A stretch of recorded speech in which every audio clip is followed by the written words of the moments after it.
नमस्कार, जय हिंद, वंदे मातरम। सभी का अभिनंदन है जीजीडी प्लेटफॉर्म पर।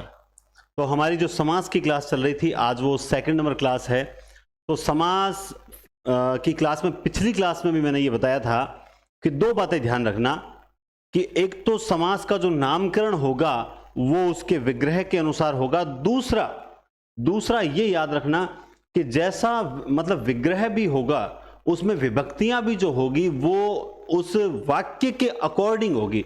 मान लो कोई शब्द है, उसका सीधा पूछे कि इसमें समास कौन सा है तो आप अलग बताओगे, लेकिन उसे अगर किसी वाक्य में उसके मतलब उसका अर्थ अगर हम वाक्य के संदर्भ में निकालेंगे तो फिर उसमें समास का नाम भी चेंज होगा। जैसे पिछली क्लास जिसने देख रखी है वो मेरी बात को अच्छे से समझ गया होगा। अव्ययी भाव समास तक हमने कंप्लीट कर लिया था। 3 टेस्ट हो चुके हैं, सर्वनाम का टेस्ट हो चुका है और चौथा टेस्ट भी जो 4 टेस्ट हो चुके हैं, 4 टेस्ट हो चुके हैं। तो कल की क्लास जब आएगी, यानी समास की तीसरी क्लास जब आएगी, तब मैं टेस्ट 3 और टेस्ट 4 दोनों का रिजल्ट बताऊंगा कि कौन कौन से फर्स्ट, सेकंड, थर्ड, फिफ्थ, मतलब 5 टॉप 5 बताऊंगा। लगभग मतलब संख्या लगातार बढ़ती जा रही है टेस्ट में, लेकिन फिर भी आप प्रयास करें कि जितना जल्दी हो सके टेस्ट सीरीज को ज्वाइन करें। हिंदी पॉइंट एप्लीकेशन पर टेस्ट सीरीज स्टार्ट हो चुकी है व्याकरण की, और अपना मूल्यांकन करते रहें, आनंद भी आएगा। और सबसे बड़ी आपकी जो दिक्कतें हैं, जैसे फोन आ रहे हैं मेरे पास में काफी कि सर अच्छे से टॉपिक आता है फिर भी 50 में से 38, कभी 40, कभी 42 सही होते हैं, सर पूरे क्यों सही नहीं होते हैं? तो इसीलिए प्रश्नोत्तरी करवाएंगे। पेपर अटेंड करना भी अपने आप में एक कला होती है, वो भी आपको जरूर सिखाएंगे, तब जाकर कहीं सर्वांगीण रूप से आप पूर्ण हो जाओगे सिलेक्शन के लिए। चलिए, तो अव्ययी भाव के बाद आज हम पढ़ेंगे तत्पुरुष समास। आप जानते हैं तत्पुरुष समास में जो दूसरा पद होता है वो प्रधान होता है। क्या होता है? दूसरा पद प्रधान होता है। इसका दूसरा पद प्रधान होता है, और जो इसके प्रधान का मतलब है जो लिंग और वचन हैं, लिंग वचन कारक दूसरे पद के अनुसार बदलते हैं। जैसे हमने एक उदाहरण भी पढ़ा था, और उदाहरण था राजा का पुत्र। तो यहां पर ये जो पुत्र आया है, जो का विभक्ति आई है, ये पुत्र के अकॉर्डिंग आई है, यानी दूसरे पद के अनुसार आई है। तत्पुरुष समास के प्रमुख प्रकार, तत्पुरुष समास के कर्ता व संबोधन विभक्तियों को छोड़कर, यानी जो कारक होते हैं, तो तत्पुरुष समास में कुल 6 कारक होते हैं। कितने कारक होते हैं? 6 कारक। इसमें कर्ता कारक और संबोधन कारक नहीं होता है। ये 6 भेद माने जाते हैं तत्पुरुष समास के। कर्म तत्पुरुष, कर्ण तत्पुरुष, संप्रदान, कर्म यानी को, जैसे माखन चोर, माखन को चुराने वाला। दूसरा कर्ण तत्पुरुष, कर्ण तत्पुरुष यानी से, आंखों देखी यानी आंखों से देखी। संप्रदान तत्पुरुष यानी के लिए, है ना, जैसे आप हवन सामग्री, हवन के लिए सामग्री। अपादान तत्पुरुष से, यानी इसमें भाव होगा पृथक का। पदच्युत यानी पद से क्या कर देना? च्युत यानी अलग कर देना। संबंध तत्पुरुष, काके की रारेरी, काके की रामायण, राम का अयन। अधिकरण तत्पुरुष में, पे, पर, है ना, में, पे और पर विभक्तियां लगी। तो कुल मिला के ये 6 समास हैं जो हम पढ़ेंगे। इसके अलावा भी आपको तत्पुरुष समास में कुछ भेद पढ़ना है। लुप्त पद तत्पुरुष, अलुप्त तत्पुरुष, उपपद तत्पुरुष और नए तत्पुरुष, ये एक्स्ट्रा हम पढ़ेंगे। अब ये क्लासेस देखते देखते मैं कई बार नोट करता हूं कि कमेंट्स आते हैं आप में से अभ्यर्थियों के। कमेंट्स क्या आते हैं? सर ये क्लासेस सेकंड ग्रेड के लिए इंपॉर्टेंट है क्या? बिल्कुल है। सर ये स्कूल व्याख्याता के लिए इंपॉर्टेंट है क्या? तो मैं बता दूं ये बिल्कुल है। सर ये एलडीसी की भर्ती आ रही है उसके लिए इंपॉर्टेंट है क्या? बिल्कुल है। सर ये पटवारी के लिए इंपॉर्टेंट है क्या? बिल्कुल है। सर ये राजस्थान पुलिस एसआई के लिए इंपॉर्टेंट है क्या? ये तो वेरी वेरी इंपॉर्टेंट है, आप यूं मान लीजिए। तो आप बात खुद सोचिए, जब मैं करवा क्या रहा हूं, मैं पूरी व्याकरण करवा रहा हूं, संपूर्ण व्याकरण हम कर रहे हैं, तो इसका मतलब इसमें ये सबके लिए इंपॉर्टेंट होगी। तो सर हमें तो एलडीसी वाली करा दो। एलडीसी वाली कोई स्पेशल व्याकरण है क्या? मुझे ये बताओ। बस ज्यादा से ज्यादा ये होगा कि ये टॉपिक एसआई में नहीं है, ये सेकंड ग्रेड में नहीं है, ये स्कूल व्याख्याता में नहीं है। तो जो आपके टॉपिक नहीं है वो मत देखो, है ना। तो इस टाइप के क्वेश्चन करना बिल्कुल गलत बात है। थोड़ा सा अवेयर रहो और थोड़ा सा एक्टिव रहो, ये बहुत जरूरी है, बहुत ज्यादा जरूरी है। समझ गए बात आप? तो हम लुप्त पद तत्पुरुष पढ़ेंगे जिसमें एक से अधिक पद जो हैं लुप्त होते हैं। जैसे हम एक शब्द थोड़ा थोड़ा बताते चलेंगे। दही बड़ा, तो यहां पे इसका विग्रह क्या होगा? दही में डूबा हुआ बड़ा। तो यहां पे दही और बड़ा के बीच में 3 आ जाता है, में डूबा हुआ। तो कुल मिला के जहां एक से अधिक पद लुप्त रहते हैं वहां लुप्त पद तत्पुरुष होता है।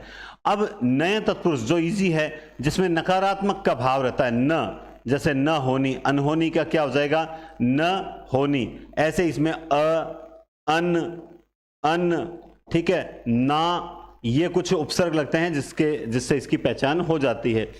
ये आते हैं 2, अलुक तत्पुरुष और उपपद तत्पुरुष। अलुक तत्पुरुष ऐसा तत्पुरुष है जिसके बारे में ऐसी एक ट्रिक बताऊंगा जिससे आज तक आपके जो दिक्कत आई थी ना, वो एक चुटकी में खत्म हो जाएगी।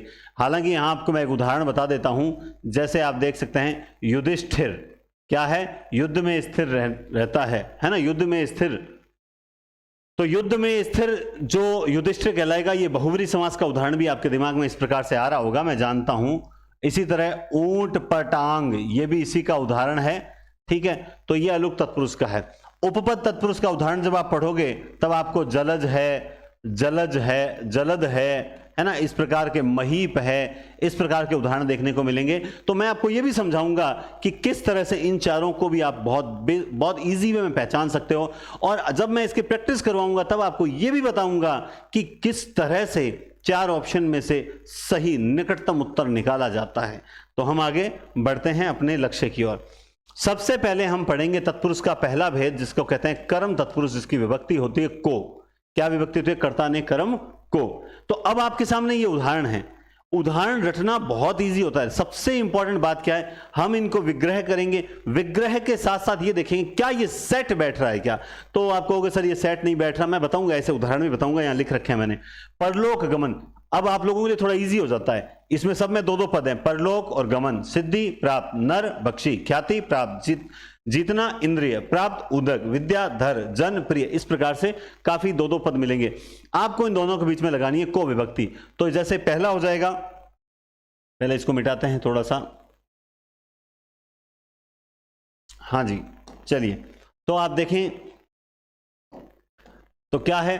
परलोक को गमन, परलोक को गमन। सेम ऐसे ही क्या हो जाएगा?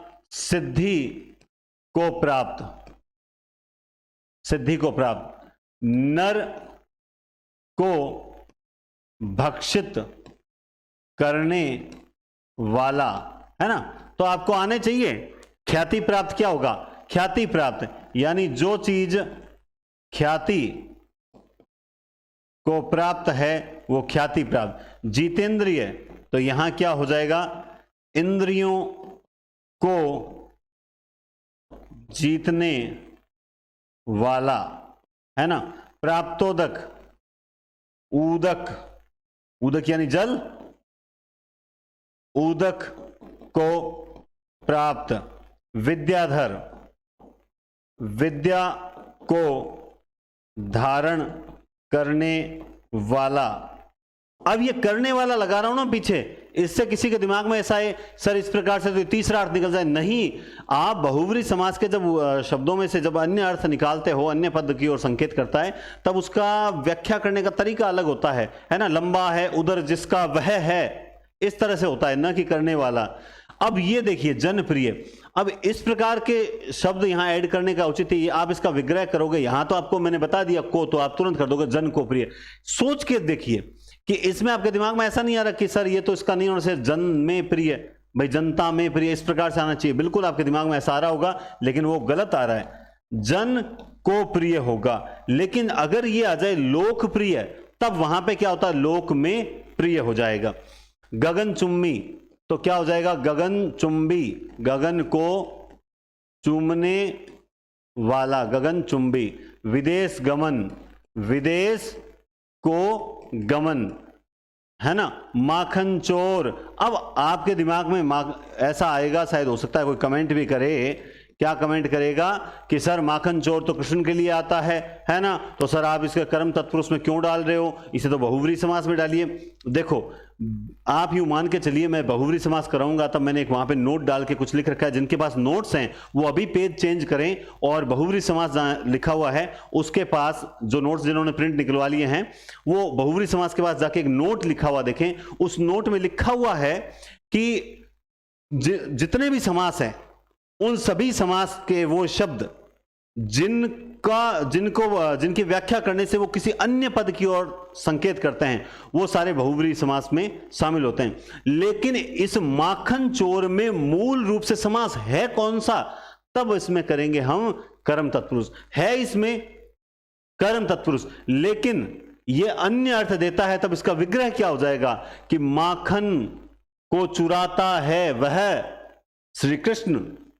विग्रह चेंज होगा। मैंने आपको पहले दिन बता दिया पहली क्लास में कि अगर आपने ये जो तीन नियम बताए हैं वो दिमाग में सेट कर लिए तो यकीन माने समास कभी गलत नहीं होगा। अभी मैं आपको बहुत गजब गजब उदाहरण देने वाला हूं, थोड़ा सा 10 मिनट वेट कीजिए।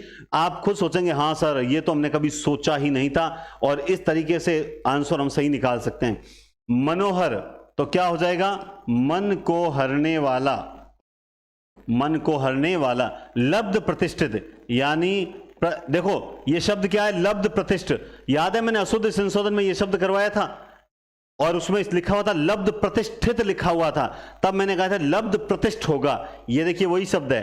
तो इसमें क्या हो गया? प्रतिष्ठा को प्राप्त, है ना। अब यहां पे हम लब्ध नहीं लिखेंगे प्रतिष्ठा को लब्ध, बल्कि प्रतिष्ठा को प्राप्त। जनप्रिय, ये तो आ गया, अभी हमने कर लिया। तर्कणी, तर्क संगत, तो यहां पे क्या होगा? तर्क को संगत। और एक सबसे इंपॉर्टेंट बात यह है, एक और लिख लेता हूं पहले, शरण में आगत नहीं होता है, ध्यान रखना, शरण को आगत होता है। यह भी बहुत अच्छा एग्जांपल है, ठीक है। अब जैसे देखो इस पेज में मैंने ये परीक्षा की दृष्टि से अन्य महत्वपूर्ण, तो मैंने इस तरीके से नोट्स क्यों तैयार किए हैं? तो वो इसलिए तैयार किए कि मुझे जहां तक मैंने नोटिस किया है यही वो शब्द हैं जो अधिकांश पेपर में मतलब बार बार आते रहते हैं, है ना। जैसे आप देखिए नेक्स्ट है आतिथ्य। आतिथ्य को अर्पण, आतिथ्य को अर्पण। भंडा, भंडा किसे कहते हैं? भंडा कहते हैं रहस्य को, है ना। तो भंडा को फोड़ने वाला, फोड़ने वाला, भंडा फोड़। अब ये कितना अच्छा है। अब इसमें रोग से आतुर नहीं, बल्कि रोग को, तब दिमाग में क्या क्या आता होगा आपके कि सर रोग को कौन आतुर होता है?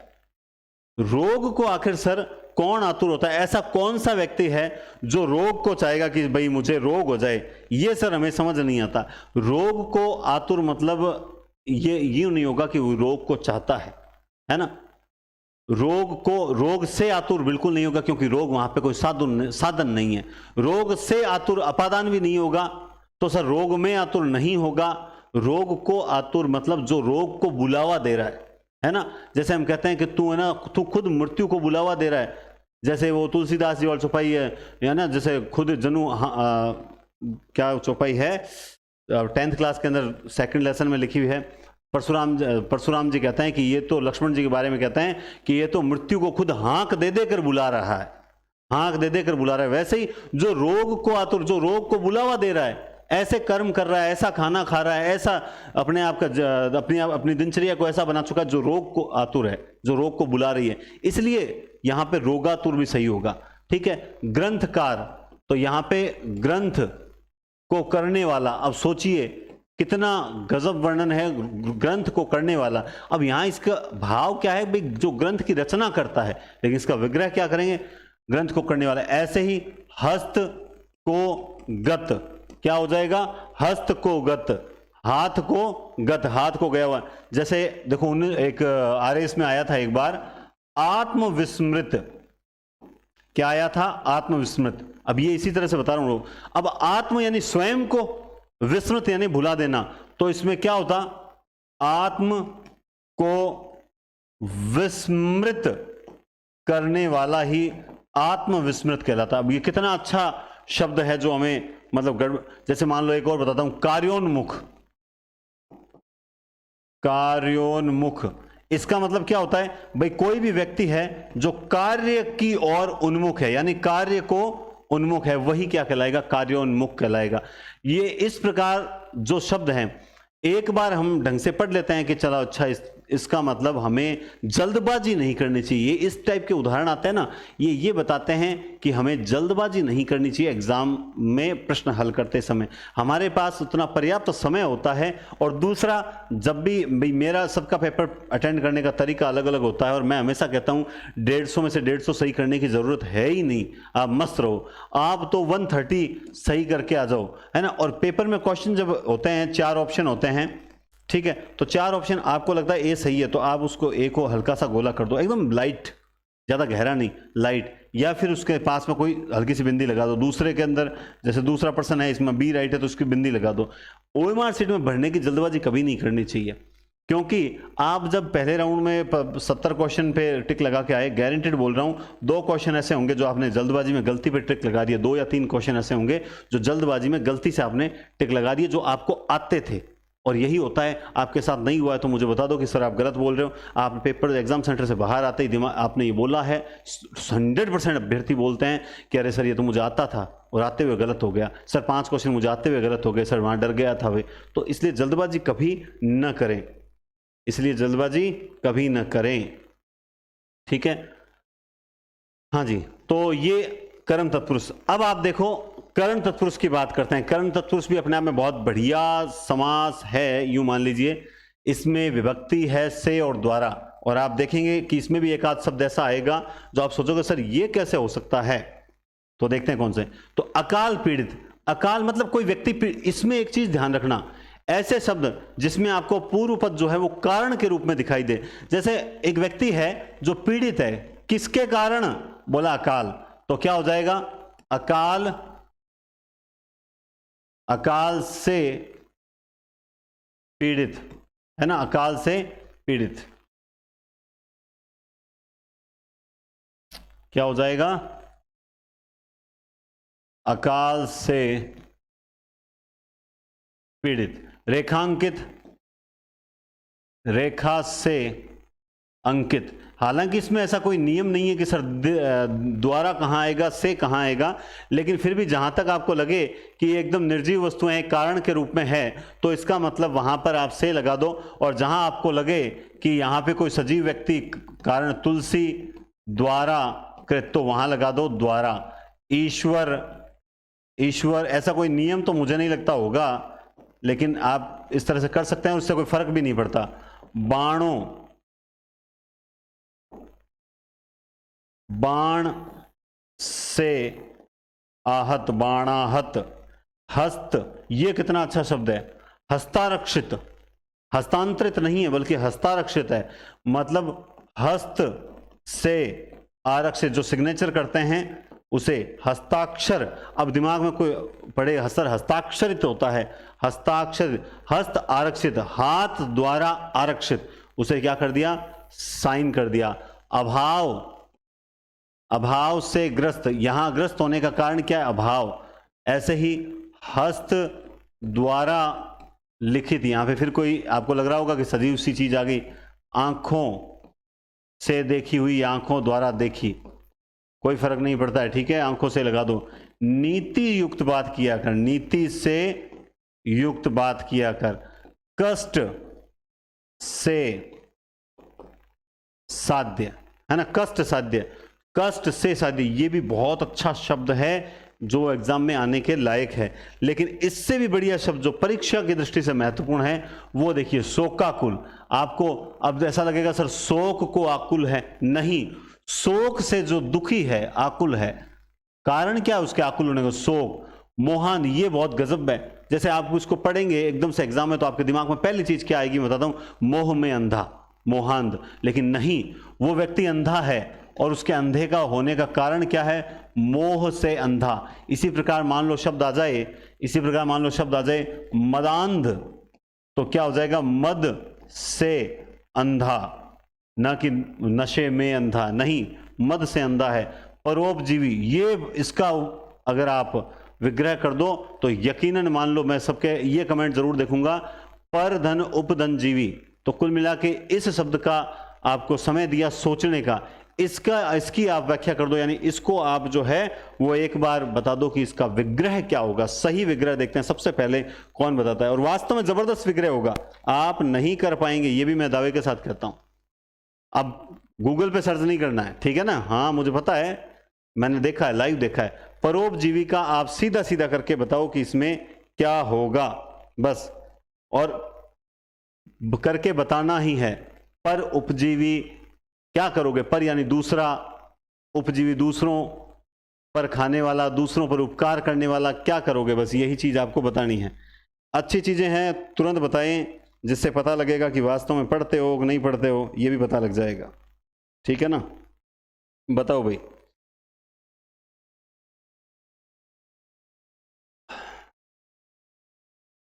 बताओ बताओ जल्दी बताओ, पर क्या मतलब होता है, पर यानी दूसरा, दूसरा यानी कोई अन्य, दूसरा यानी अन्य। उपजीवी जीवित रहने वाला, तो क्या हो जाएगा, अन्य या पर, मतलब दूसरा, अन्य के सहारे जीवित रहने वाला। आपने से और द्वारा कोई देखा है, लेकिन हमने जब कारक पढ़े थे तब हमने के सहारा में पढ़ा था, उसका मैंने आपको एक एग्जांपल बताया है कि अन्य के सहारे जीवित रहने वाला। ऐसे ही शोक से आकुल, तो प्रश्न से आकुल, प्रश्नाकुल, है ना। वज्र, वज्र से आहत, श्रम। अब ये बहुत अच्छा है, इसका विग्रह करो, चलो इसका भी विग्रह करके बताओ कि इसमें क्या होगा। सेम वैसा ही है, वो दूसरों के सहारे जीवित रहता है, ये श्रम से जीवित रहने वाला, श्रमजीवी। वाग युद्ध यानी वाणी, वाणी द्वारा युद्ध, कितना शानदार है। प्रेमातुर, ये देखिए, प्रेम से आतुर, प्रेमातुर यानी क्या हो जाएगा, प्रेम से आतुर। ये भी बहुत अच्छा शब्द है, बहुत शानदार शब्द में से एक शब्द है, प्रेम से आतुर, ठीक है। ये हो गए। अब ये जो मैंने आपको लिखा है, ये परीक्षा की दृष्टि से सारे के सारे क्या हैं, इंपॉर्टेंट है। जैसे मान लो एक और लिखा दिया अश्रुपूर्ण, तो इसमें क्या हो जाएगा, अश्रु से पूर्ण। अब इस तरह के शब्द इतने याद हो जाए ना, तो इसके बाद हमें एक्स्ट्रा भी याद रह जाएंगे, है ना। जैसे मान लो अब एक होता है जैसे धर्म भ्रष्ट, तो धर्म से भ्रष्ट हो गया, तो धर्म भ्रष्ट हो गया, इसका मतलब धर्म से वो अलग होगा, फिर वो वहां पे कारण नहीं होगा। अब वो तो पूछ रहा है भ्रष्ट होने का कारण क्या है, धर्म है ना, भ्रष्ट। लेकिन भ्रष्ट होने का कारण नहीं, बल्कि वो धर्म से अलग हो गया।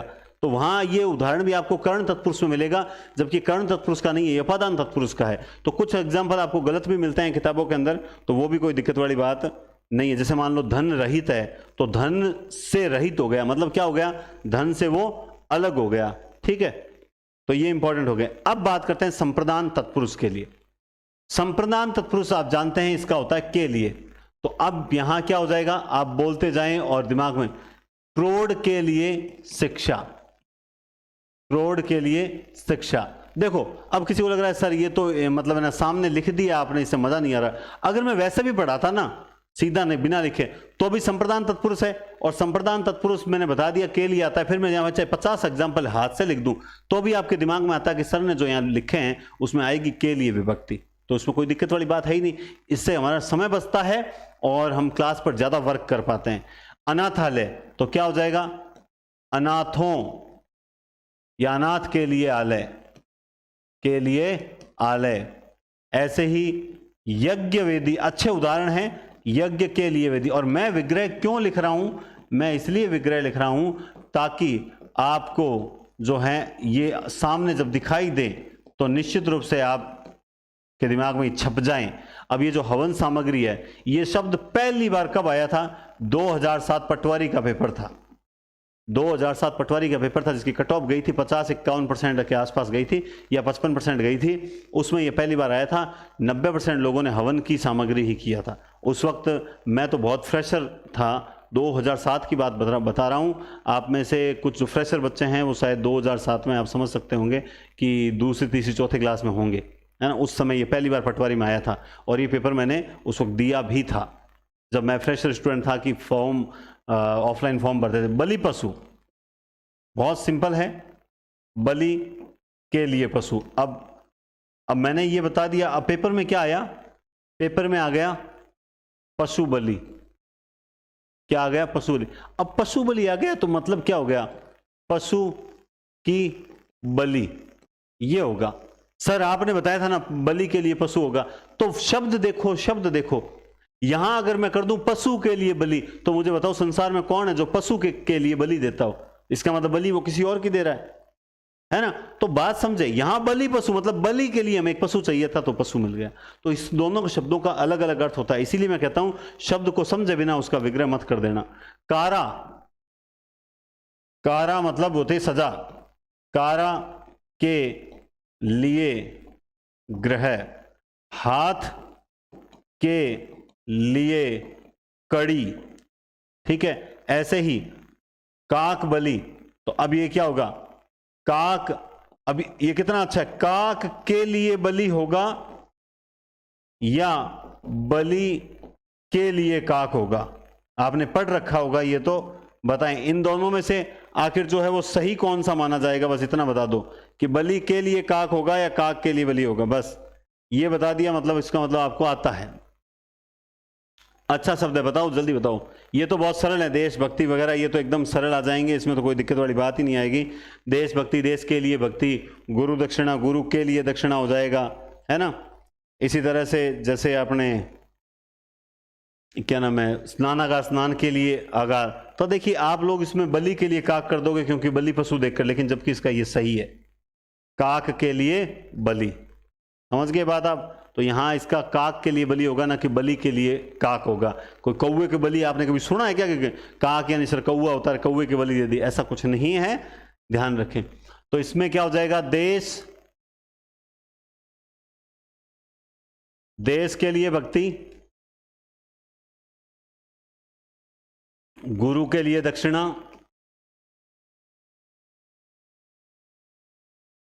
गुरु के लिए दक्षिणा, स्नान के लिए आगार,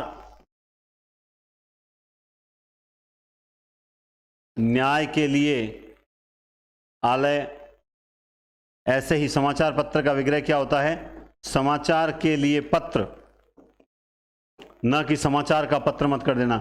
कृष्णार्पण यानी अब देखिए ये जो हैं इसका विग्रह कुछ करते हैं कृष्ण को अर्पण, है ना। तो आप किताबों में पढ़ोगे सर कृष्ण को अर्पण पढ़ा है, सर ये हमने कर्म तत्पुरुष में पढ़ा है, आपने गलत पढ़ा है। तो मैं बताता हूं, मैं गलत नहीं बता रहा भैया। संप्रदान का विग्रह करते हैं तब विभक्तियां क्या क्या पढ़ते हो आप, के लिए और को दोनों पढ़ते हैं। तो वो जो को है वो संप्रदान का को है, जिसे गलतीवश या भूलवश जो है उन्होंने कर्म तत्पुरुष में लिख दिया है। जबकि आप इसका कृष्ण को अर्पण करेंगे, कृष्ण को अर्पण करेंगे तो भी इसका मतलब होगा कृष्ण के लिए अर्पण। समाचार पत्र हम कर चुके हैं। तो ये समाज पढ़ने, मैं रियल बताऊं आपको, समाज जब कम से कम स्टार्टिंग की बात बता रहा हूं, जब हम तैयारी करना स्टार्ट करते हैं, फ्रेशर बच्चे होते हैं तो तैयारी स्टार्ट करना, तब समाज में इतनी ज़्यादा दिक्कत आती थी कि एक किताब में ये इसमें लिखा हुआ है, दूसरी किताब में उसमें लिखा हुआ है, लेकिन समझ नहीं आता था कि सर एक पढ़ते हैं वो फलान जी ने उन्होंने ये बताया, फलान जी ने ये बताया है, उस किताब में ये लिखा है, उस किताब में ये लिखा। बच्चा बेचारा क्या होता है, कंफ्यूज हो जाता है कि मैं इन सर को सही मानूं या इनको। मैं कहता हूं किसी को सही मत मानो, इट्स ओके, कोई दिक्कत नहीं है। आप सही चीज को समझो, तर्क तो है ना आपके पास। भाई आपके सामने मैं एक मिट्टी से बना हुआ पेड़ा रख दूं, लड्डू रख दूं, और एक वास्तव में जो है देसी घी का लड्डू रख दूं और मैं कह दूं कि आपको खाना है, तो आप कौन सा खाओगे? कि सर ये कौन सा नॉनसेंस सवाल पूछ लिया आपने। सर ऑब्वियसली देसी घी वाला खाएंगे। इसका मतलब आप में सही और गुण वाली चीज पहचानने की तर्क कुशलता तो है।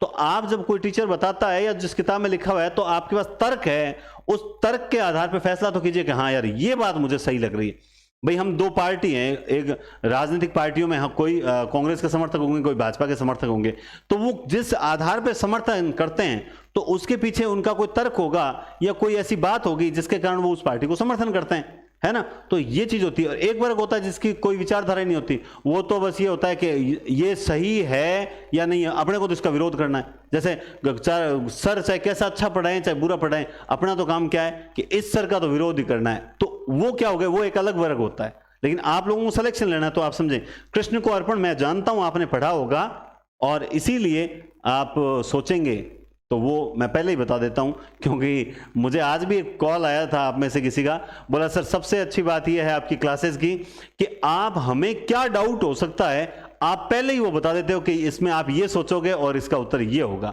तो ये अच्छी बात है, इसका मतलब मैं सही ढंग से पढ़ा रहा हूं, तो आपको अच्छा लग रहा है, सही समझ आ रहा है। ठीक है, समाचार के लिए पत्र। इसी तरह से परीक्षा उपयोगी, मुझे बता दो जब पेपर आता है तब लोग मैराथन देते हैं। मैं भी यूं मान लीजिए 5-7 दिन पहले मैराथन देता हूं। मैराथन उसी के लिए इंपॉर्टेंट होती है जिसने पूरी क्लासेस ले रखी हो, उसके लिए गजब इंपॉर्टेंट होती है। तो पहले इन चीजों को समझ लेना। परीक्षा भवन, परीक्षा के लिए भवन, ठीक है, क्या हो जाएगा, परीक्षा के लिए भवन। तो परीक्षा के लिए भवन, बाला के लिए अमृत या बाल के लिए मृत, यज्ञ के लिए शाला, रण के लिए भूमि, रणभूमि, रण के लिए भूमि, रेल भाड़ा, ये भी बहुत अच्छा शब्द है, रेल के लिए भाड़ा। ऐसे ही मान लो अगर शब्द आ जाए रेलगाड़ी, पहली बार आया था 2012 सेकंड ग्रेड हिंदी के एग्जाम में, ये आया था पहली बार, रेलगाड़ी, रेल पर चलने वाली गाड़ी, है ना, इसका विग्रह ये होगा। सत्याग्रह, तो सत्याग्रह क्या होता है, सत्य के लिए आग्रह, पितृ के लिए दान, है ना, महंगाई भत्ता, महंगाई के लिए भत्ता, यही होता है। यज्ञ के लिए, ये तो हमने पढ़ लिया शायद, यज्ञशाला पढ़ा था, यज्ञ नहीं ये भी पढ़ लिया था, यज्ञ के लिए वेदी, रंग के लिए मंच, शिव के लिए आलय और स्नान के लिए जो है आगार। तो ये बस, अब संप्रदान में ऐसा क्या है जो आप नहीं कर पाते, बस यही इतना ही होता है। आप बढ़िया तरीके से जो है एक बार रीडिंग मार सकते हो। व्याकरण आपने रीट में पीछे जितने एग्जाम दिए बहुत बार पढ़ रखी है। अब जरूरत क्या है, इन क्लासेस को रेगुलर देखने की। रेगुलर देखोगे, मैं बताता हूं आपको 60% प्लस व्याकरण आती है सबको। व्याकरण मतलब जितनी एग्जाम में जरूरत है उतनी, है ना, 60%। और सिलेक्शन कहाँ होता है, 80% पे होता है। ये जो बीच के जो 20% है, ये आप कैसे कवर करोगे, बस आप क्लासेस देखा करो नियमित, और कुछ नहीं। नियमित क्लासेस देखोगे तो भी आपकी व्याकरण कवर हो जाएगी। इसके अलावा एक सूचना और दे देता हूं, जो सेकंड ग्रेड फर्स्ट ग्रेड की तैयारी कर रहे हैं वो ये व्याकरण वाली जो टेस्ट सीरीज है ये ले रहे हैं, फिर कह रहे हैं सर हमें सेकंड ग्रेड की भी लेनी है। तो मैं पिछली क्लासेस में बता चुका हूं कि सेकंड ग्रेड की जो टेस्ट सीरीज ले रहा है हिंदी पॉइंट एप्लीकेशन पर, अभी लास्ट में बता दूंगा, तो वो ये व्याकरण की अलग से मत खरीदें। सेकंड ग्रेड की करोगे तो ऑटोमेटिकली व्याकरण आ जाएगी, तो डबल पैसे न लगाओ। इसीलिए तो हमने आपके लिए सुविधा की है। फिर भी आप लगाओगे, क्यों लगाओगे, क्योंकि हमारी एक टेंडेंसी क्या होती है, क्लास को फॉरवर्ड करके देखने की। पूरी बातें किसी टीचर की सुनते नहीं है तो वहां गड़बड़ हो जाती है। तो थोड़ा सा सुना करें धैर्य से और गलत मत लेवें, बढ़िया टेस्ट सीरीज लें। चलिए, अपादान तत्पुरुष में आप जानते हैं पृथकता का भाव होगा, से विभक्ति लगी हुई। देश से निकाला, इसमें तो आप बहुत इजी में देख सकते हो, आपको पता लग जाएगा हाँ अलग हो रहा है। देश से क्या कर दिया, निकाल दिया, तो देश से निकाला दे दिया। कोई व्यक्ति पाप से मुक्त हो गया, है ना, पाप से मुक्त हो गया मतलब अलग हो गया। अब वहां पे पेपर में दे देगा पाप युक्त, और उसका भी विग्रह होगा पाप से युक्त। लेकिन जल्दबाजी में आपको युक्त भी मुक्त दिखाई देगा या मुक्त भी युक्त दिखाई देगा, तो धैर्य से पेपर करना है। जब बात करोगे धर्म विमुख, तो धर्म से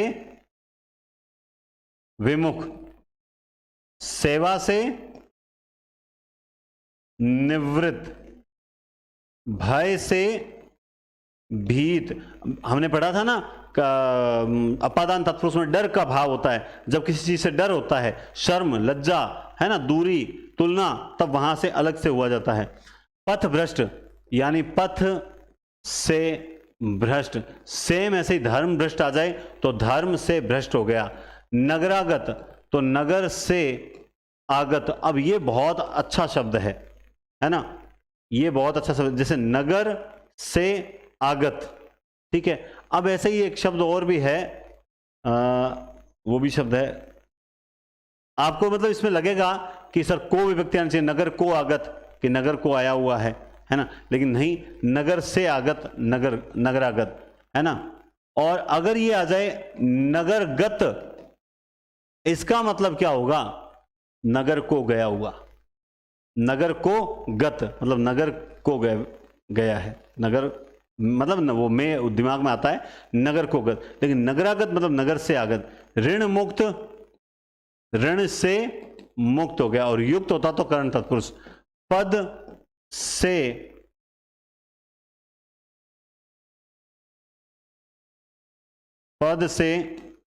युक्त, पदच्युत है, अच्छा, पदच्युत मतलब अलग कर देना, सस्पेंड कर देना, है ना। तो ये हो गए अपादान के। अब इसमें परीक्षा की दृष्टि से महत्वपूर्ण, तो सेम वही, आइए विग्रह करते हैं। अब आप में से मात्र 10% बच्चे हैं जो मेरे साथ साथ विग्रह कर रहे हैं। ईमानदारी से बता दो कौन कौन विग्रह कर रहा है साथ साथ में भी बैठ के, और कौन कौन है जैसे एकदम बस सो गए, लेटे हुए आराम से वीडियो मोबाइल ऊपर कर रखा है, देख रहे हैं। ऐसे भी होंगे, कुछ लाइब्रेरी में बैठे होंगे, वो भी पढ़ रहे होंगे। तो आप याद रखें, जहां भी बैठे हो, जिस अवस्था में बैठे हो, आप कोशिश करें कि इनको साथ साथ लिखने का प्रयास करें, है ना। और ये इसीलिए मैंने नोट्स में, मैं चाहता तो किताब की तरह एज इट इज नोट्स में भी दे देता, नहीं दिया, ताकि मैं चाहता था एक बार आप सब ना अपने हाथ से विग्रह करो। इसीलिए मैंने इसी पैटर्न पे जो है वो नोट्स में आप लोगों को दे रखा है ना। आवरण से हीन, आशा से अतीत यानी आशा से परे। और मुझे समझ नहीं आता कि टेस्ट सीरीज जब तक तो आपको स्टार्ट कर देनी चाहिए थी। आप क्या सोच रहे हो, क्यों दिमाग में आपके क्या चल रहा है, मेरे कुछ समझ में नहीं आ रहा।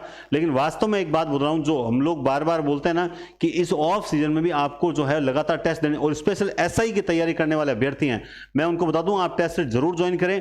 बहुत जल्द एनडीसी क्लासेस पर मैं प्रश्नोत्तरी स्टार्ट करवाने वाला हूं। तो जैसे ही प्रश्नोत्तरी स्टार्ट करवाऊंगा तो उसमें आपको ये क्लासेस देखी हुई होगी ना, तो आपको पेपर अटेंड करने का तरीका पता चलेगा और स्तरीय प्रश्न आपको और मिलेंगे। टेस्ट सीरीज वाले अलग प्रश्न हैं, इसके अलावा अलग प्रश्नों की प्रैक्टिस और होगी। पेपर में बाहर नहीं जाएगा सवाल, मेहनत करो, हमारे साथ साथ में फायदे रहोगे। अब ये देखिए गुरु भाई, अब सर गुरु भाई को जो है हम क्या कहते हैं अपादान में कैसे डालें।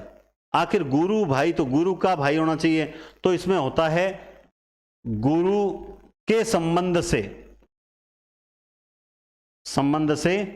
भाई, गुरु के संबंध से भाई जो है वो कहलाता है गुरु भाई। अपने आप में ये अच्छा शब्द है लेकिन थोड़ा सा मुश्किल शब्द है।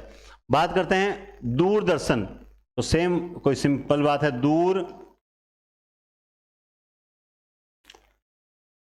दूर से दर्शन, दूरदर्शन कहलाता है।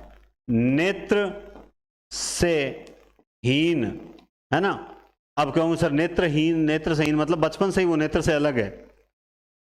अब ये देखना, बहिर से आगत बहिरागत होता है, तो फिर इसीलिए नगर से आगत नगरागत। आकाश, अब ये विग्रह आप करके बताओ, जो आकाशवाणी है इसका अगर सही विग्रह आपको करना पड़े तो आप क्या विग्रह करोगे, फटाफट करके बताओ। आकाशवाणी बता दिया, आकाश से के लिख दिया, दिमाग में सही चल रहा है। आकाश से आगत वाणी, आदिवासी, आदि यानी प्रारंभ से वास करने वाला, वास करने वाला। जल से जात यानी जल से जन्म लेने वाला, जन्म लेने का कारण क्या है, पद दलित, पद से दलित, है ना। जन्म, ऐसे मत लिख देना, गलत होगा। जन्म से अंधा, जन्मांध।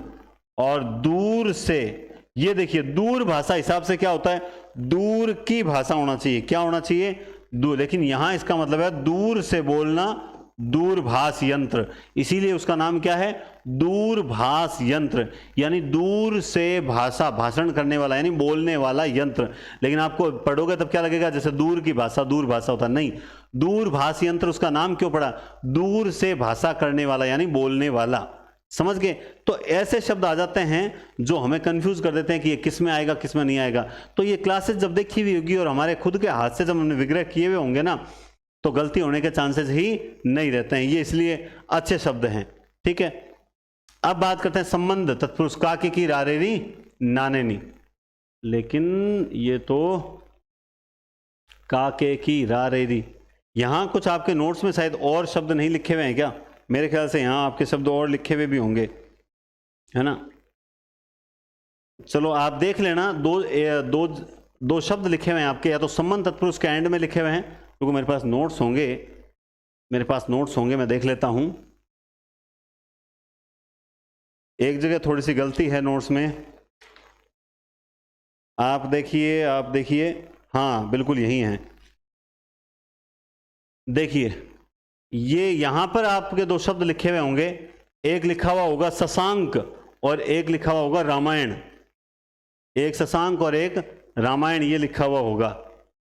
ये देखिए ये जो शब्द है ना, ये आपके वहां लिखे हुए हैं, तो वो वहां से हटा देना, क्योंकि ये संबंध अपादान के नहीं है। क्योंकि शशांक और रामायण दोनों ही अपादान के, राम से अयन और शश से अंक बैठेगा ही नीचे, वो गलती से टाइप किए हुए हैं, तो वो वहां से हटा देना। तो सर वो किस में लिखना है, वो संबंध तत्पुरुष में लिखना है, ठीक है। अब देखिए काके की रारेरी नानेनी, तो ये आपको पता है राजा का पुत्र, क्या हो जाएगा, राजा का पुत्र, राजा के सैनिक।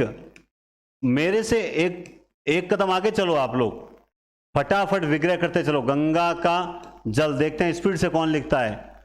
अब ये देखो राष्ट्रपति जो शब्द है ना, ये आपके दिमाग में आएगा सर ये तो बहुव्रीहि समास का होगा, बिल्कुल है, लेकिन ये एक पद विशेष होने के कारण बहुव्रीहि समास में जाता है। लेकिन आप नोट्स में देखो ये नियम लिख रखा है, वो मैं आपको लास्ट में बताऊंगा। ये मूल रूप से तो इसी का है ना, क्योंकि इसमें विभक्ति का आती है।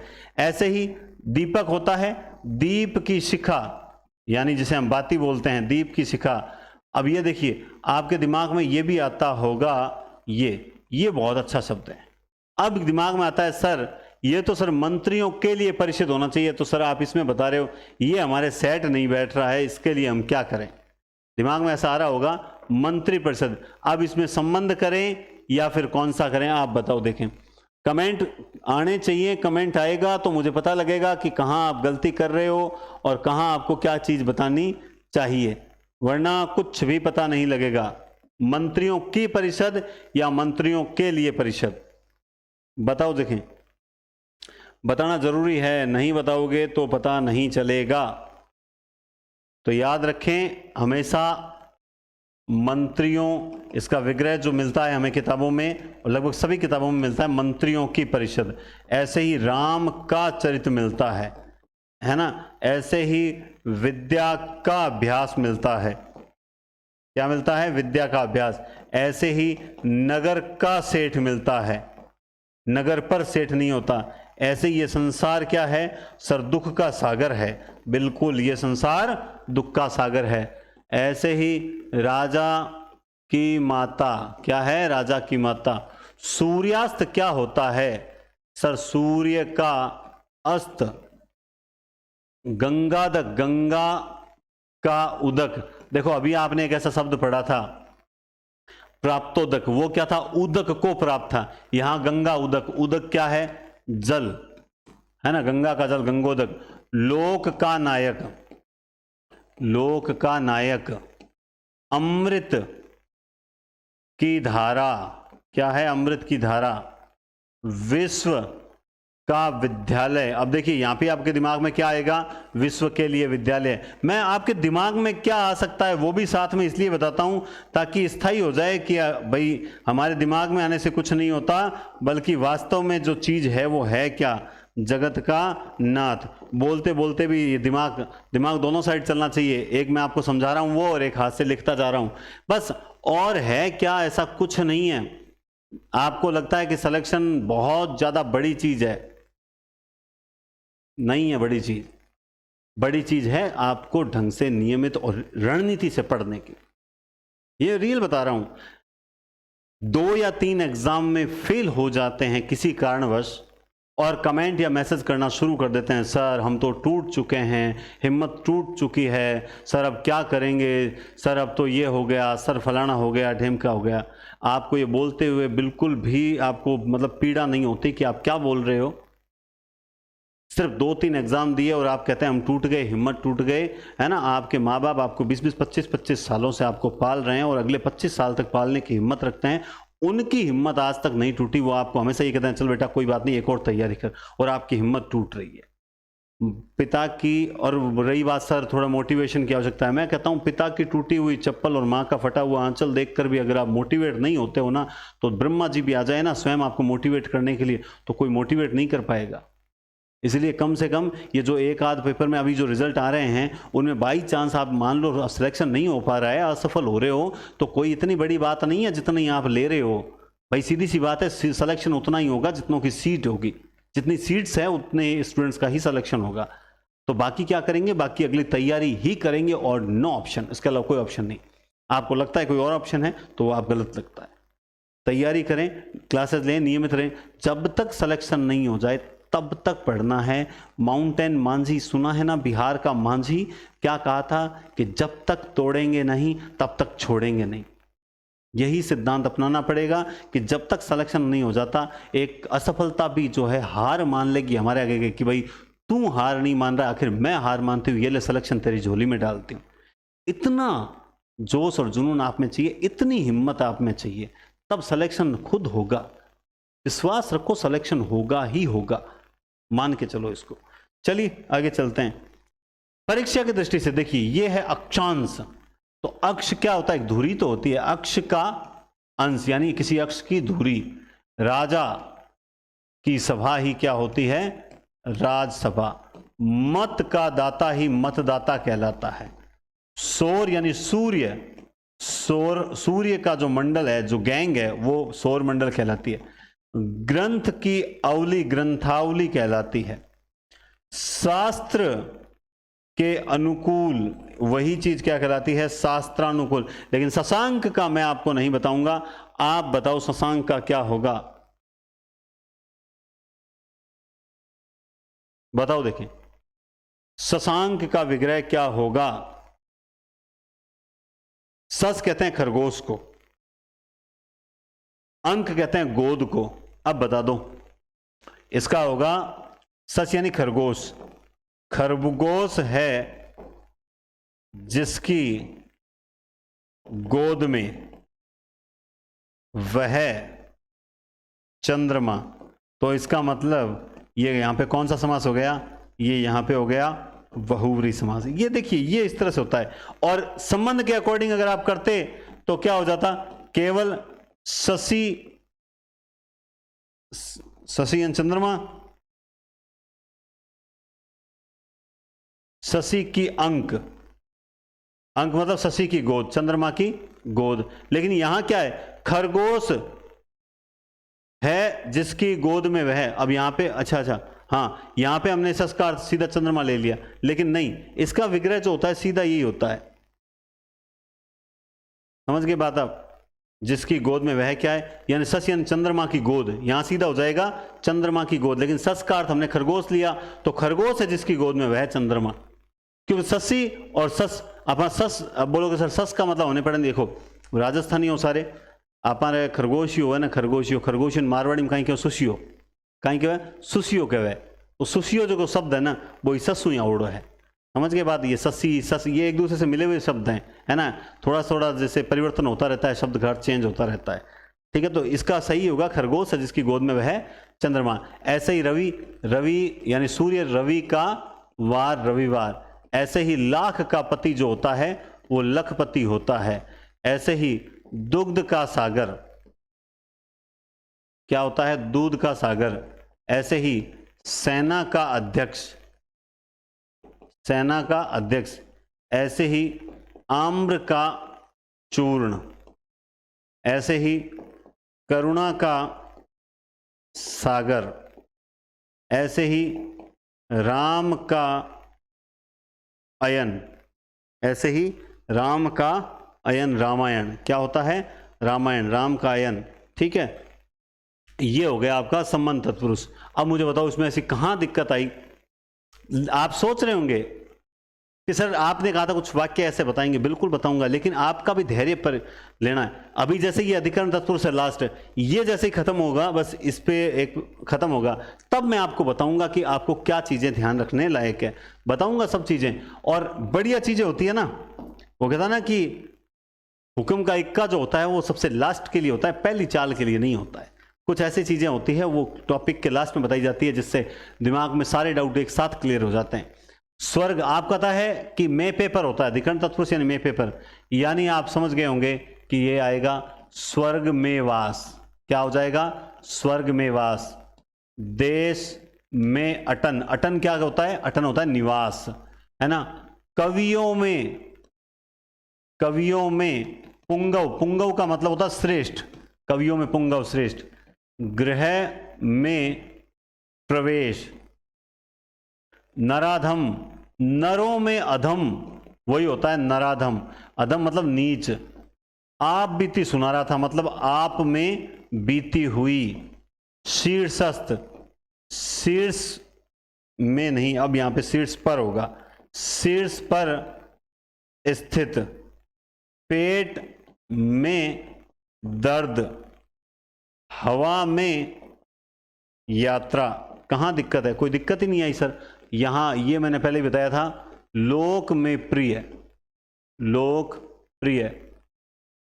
मुनियों में श्रेष्ठ, है ना। चलो यहां पे आपको कुछ नई चीज बताता हूं, अब आप देखना। ये क्या है? मुनि श्रेष्ठ है। मैंने इसका विग्रह क्या किया? मुनियों में श्रेष्ठ किया कि नहीं किया? अगर इसका विग्रह मैं यूं कर दूं, श्रेष्ठ है जो मुनि, ये कौन सा हो गया? कर्मधारय हो गया। बस ये चीज आपको समझनी है कि जैसे ही आप विग्रह जिस तरह से करोगे उस तरीके से उसका नाम बदल जाएगा। मैंने इसी का विग्रह किया, श्रेष्ठ है जो मुनि कर्मधारय, ये भी सही है। मुनियों में श्रेष्ठ, मुनि श्रेष्ठ, ये भी सही है। बात समझ गए? तो विग्रह करोगे वैसा बदल जाएगा। इस पर कभी भी किसी अभ्यर्थी से बहस मत करना कि है ना ये सही नहीं है, ये गलत है, इसका ये होता है, नहीं। आप जैसा विग्रह करोगे उसके अकॉर्डिंग उसका नाम होगा। समझ गए बात आप? विश्वविख्यात, तो विश्व में विख्यात क्या हो जाएगा? विश्व में विख्यात। वन में वास, वनवास। हर फन में मौला, मौला यानी श्रेष्ठ, यानी जो हर फन में है मौला। तो अब इस ये भी हरफन मौला जो होता है व्यक्ति विशेष होता है ना। कोई व्यक्ति विशेष जो हरफन मौला है, हर फन यानी हर क्षेत्र में श्रेष्ठ है, तो ये भी कहीं ना कहीं बहुव्रीहि समास में चला जाता है, क्योंकि तीसरा अर्थ दे रहा होता है। पद पर आसीन, जीव पर दया, जीव दया। और सर्व यानी सब में उत्तम, सब में उत्तम जो है सर्वोत्तम हो जाएगा। क्या हो जाएगा? सर्वोत्तम हो जाएगा। ठीक है। ऐसे ही नीति निपुण, तो नीति में निपुण। ठीक है। फल पर आसक्त, ऐसे ही तर्क। अब देखिए, अभी आपने पढ़ा था तर्क को कुशल, लेकिन अब चलिए हम बैक चलते हैं। हम कहाँ चलते हैं? कर्म तत्पुरुष में चलते हैं। और ये आ गया कर्म, ये करण आया अभी तक। ये कहाँ गया? सिद्धि प्राप्त, जनप्रिय, ये रहा। देखिए यहां क्या था? तर्क संगत, मतलब तर्क को संगत हो वो बात कीजिए, है ना। और हमें ये सिमिलर लगेगा। क्या लगेगा? सिमिलर लगेगा। लेकिन देखिए दोनों बातों में अंतर है। ये तर्क में कुशल होगा। तो कई बार हमें ऐसा लगता है कि अरे ये तो सेम शब्द है, वो पढ़ा था। नहीं, सेम शब्द थोड़ा सा चेंज होगा लेकिन अर्थ अलग अलग हो जाएगा। तर्क में कुशल। मन मौजी, मन में मौजी यानी प्रसन्न रहने वाला। मनमौजी होता है, जो मन में क्या होता है, प्रसन्न या मन की करने वाला होता है, वो होता है मनमौजी के होता है। ठीक है।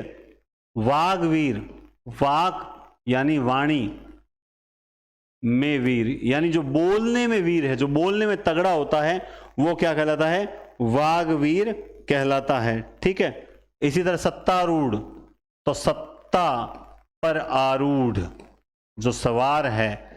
काव्य में जो निपुण है वो होता है काव्य निपुण, और रण युद्ध भूमि में जो वीर है वो कहलाता है रणवीर कहलाता है। क्या कहलाता है, रणवीर कहलाता है। समझ गया बात आप?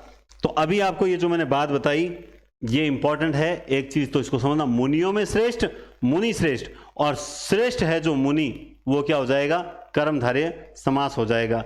ऐसे ही कवि पुंगव है ना, तो पुंगव है जो कवि तो कर्मधारय हो जाएगा, लेकिन कवियों में पुंगव तो क्या हो जाएगा, ये हो जाएगा अधिकरण तत्पुरुष। तो यहां पर ये दो बातें मुझे बतानी थी। जैसे जैसे हम आगे बढ़ेंगे वैसे वैसे फिर मैं आपको कुछ नई चीज बताऊंगा। तो समझ गए मेरी बात? शानदार चीज है, इसे समझें और बढ़िया तरीके से इस क्लास को जो है शेयर भी करें, लाइक भी करें, और याद रखें जो टेस्ट सीरीज स्टार्ट हुई है हिंदी पॉइंट पर, उसे मेरा यही कहना है आप लोग जरूर ज्वाइन करें। बहुत बढ़िया टेस्ट सीरीज है। और ये जो आप देख रहे हैं ये इस तरह की जो बुकलेट है, इस तरह की आपको पूरे नोट्स की बुकलेट मिल जाएगी, जिससे क्या है, इसमें भी आपको अगर एक सेकंड में दिखाता हूं, हाँ ये देखिए इस तरह से यहाँ पे काफी स्पेस छोड़ रखा है ताकि आप अपने हाथ से जो है वो नोट कर सको, है ना। और नोट्स आपके पास होने जरूरी हैं ताकि रिवीजन के समय काम है। सर हम हाथ से बना रहे हैं, बनाइए, कोई दिक्कत नहीं, लेकिन ये भी, इसमें भी तो हाथ से ही बनेंगे, इसमें पैर से थोड़ी बनेंगे ठीक है, इसमें भी हाथ से ही बनेंगे, हाथ से ही लिखना पड़ेगा। लेकिन जो सेकंड ग्रेड फर्स्ट ग्रेड ले रहे हैं वो ये टेस्ट सीरीज मत लेना, 101 रुपए वाली जो चल रही है व्याकरण, वो अपनी सेकंड ग्रेड या स्कूल व्याख्याता की लेनी। बाकी जिनके केवल व्याकरण है वो ये टेस्ट सीरीज जरूर लेवें, बहुत शानदार है, क्योंकि इसमें टेस्ट है। और याद रखें आप कितना भी पढ़ लेना, आपको मूल्यांकन जरूरी है, आपके लिए मूल्यांकन जरूरी है। मेरी अगर अच्छी रैंक आती है 2016 वैकेंसी में, तो सिर्फ यही था कि मैंने, आप यकीन नहीं करो, लोग कमेंट आते हैं, मैसेज आते हैं, सर सेकंड ग्रेड के लिए कौन सी बुक लाएं, फर्स्ट ग्रेड के लिए कौन सी बुक लाएं। मैं ये नहीं कहूँगा कि आप सारी बुक्स लेकर आओ, क्योंकि उस वक्त तो यूट्यूब वगैरह का मार्गदर्शन इतना था ही नहीं। कोरोना के बाद में ये प्रचलन ज़्यादा बढ़ा है, तो ये था कि क्या पता कहाँ मिलेंगे। मैं झूठ नहीं बोल रहा, इस मंच पर खड़ा हूँ, ये हमारा सबसे बड़ा मंच है कि जहाँ पर हम पढ़ाते हैं, क्योंकि हमारा शौक ही यही है, टीचिंग, है ना। हमने जितनी भी मार्केट में गाइड थी वो सारी की सारी गाइडें हम परचेज करके लाए। उस वक्त हमने रुपयों का ख्याल नहीं किया। और क्या गाइड सारी सर आपने पढ़ी? नहीं पढ़ी, झूठ नहीं बोलूंगा, मैंने नहीं पढ़ी सारी, पढ़ी मैंने एक ही थी। सर आपने वो कौन सी पढ़ी थी? बिल्कुल बताएंगे, जल्द बताएंगे, अभी नहीं बताऊंगा। क्यों सर? अभी सही समय बताऊंगा। अभी आप क्या करो, जल्दबाजी बहुत है, जाके मार्केट से उठा के ले आओगे, अभी नहीं, रुक जाइए। तो सर फिर आपने सारी इकट्ठी क्यों की? इसलिए कि सब गाइड्स में पीछे ऑब्जेक्टिव दिए होते हैं, वो सारे ऑब्जेक्टिव मैंने टॉपिक तैयार किया और वो ऑब्जेक्टिव हल करता। गलत क्यों हुआ ये क्वेश्चन, उस पर विचार करता। इस तरह से मैंने खुद ने व्यक्तिगत रूप से ऑब्जेक्टिव क्लासेस पेपर तैयार किए और खुद ने ही उस पेपर को हल किया।